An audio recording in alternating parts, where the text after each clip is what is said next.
Merhabalar, ben uzman diyetisyen Esra Aktan. Bugün aralıklı oruç nasıl yapılır? Aralıklı orucun faydaları nelerdir? Bunlardan bahsedeceğim.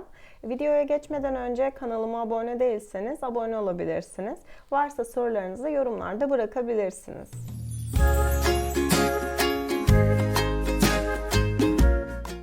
Aralıklı oruç nedir? Gün içerisinde besin tüketiminde zaman sınırlamalarının yapıldığı bir beslenme planıdır.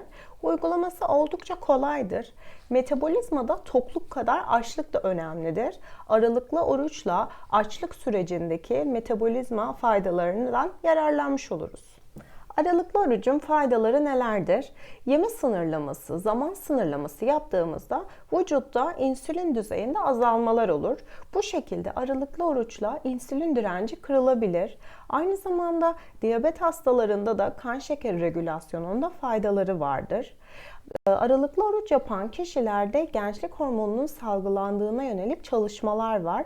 Bu da bizim aslında yaşlanmaya karşı koruyucu etkisi olduğunu göstermekte. Diğer yandan aralıklı oruç vücutta inflamasyon düzeyini azaltıyor. İnflamasyon birçok hastalıkla ilişkili. Birçok kalp damar hastalığı gibi kansere kadar birçok hastalık inflamasyonla bağlantılı bulunmuş. Bu noktada aralıklı oruç yaparak kalp koruyucu etkiler de sağlamaktayız.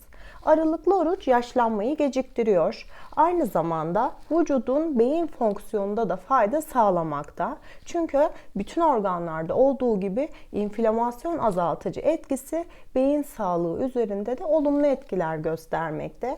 Bu noktada gün içerisinde daha canlı, daha enerjik de hissetmektesiniz. Diğer bir faydası ise aralıklı orucun vücutta yağ yakım hızını arttırması. Bu şekilde de bütün organlarda olduğu gibi karaciğer yağlanmasının da önüne geçebiliyoruz. Aynı zamanda da kilo kaybında ve kilo korumada da oldukça önemli. Aralıklı oruç diyeti nasıl yapılır? Öncelikle kişiye uygun mu? Çünkü bazı kişiler için uzun süreli açlıklar uygun olmayabilir. Bununla ilgili bir sıkıntı yoksa aralıklı oruç yapabilir. Açlık süreci 10 ile 16 saat aralığında değişen birçok çeşidi var. Özellikle kişiler uygularken adaptasyon sağlamak açısından açlık süreleri daha minimal düzeyde başlatılıp gün geçtikçe artırılabilir.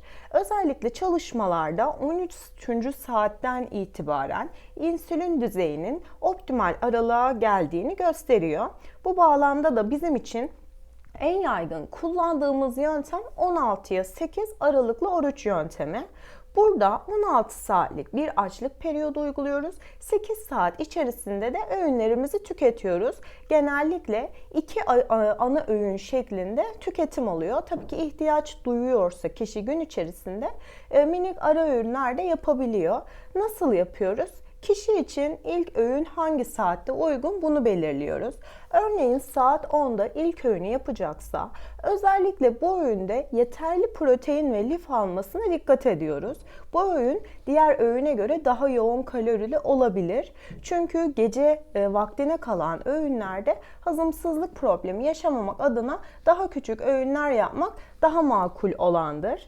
İlk öğünümüzde örneğin bir omlet yediysek yanında yeşillik ve tam tahıllı bir karbonhidrat sağlıklı seçeneği kullandıysak ikinci öğünde de yine sebze grubundan, karbonhidratlardan, proteinlerden faydalanabiliyoruz. Özellikle son öğünün ne kadar erken olması kişinin uyku kalitesini o kadar olumlu etkilemekte. Bu şekilde yeme penceresini de kapatıyoruz. Aralıklı oruç uygularken bir de şu noktaya dikkat çekmek istiyorum. Özellikle açlık süresince kalorisiz sıvılardan faydalanabilirsiniz. Yani ilk öğününüze başlamadan önce su, çay, bitki çayı, kahve, maden suyu tüketebilirsiniz. Bu da size gün içerisinde ilk öğüne kadar daha rahatlatıcı etki gösterecektir. Aralıklı oruç vücudun kontrollü şekilde aç tutulmasıdır. Bu noktada sizin için kontrollü bir şekilde yapılan aralıklı oruç uygulaması hem sağlığa fayda sağlayacaktır hem de yağ yakımınızı hızlandıracaktır. Bu konuyla ilgili aklınıza takılan soruları yorumlarda bırakabilirsiniz. Diğer videolarda görüşmek üzere.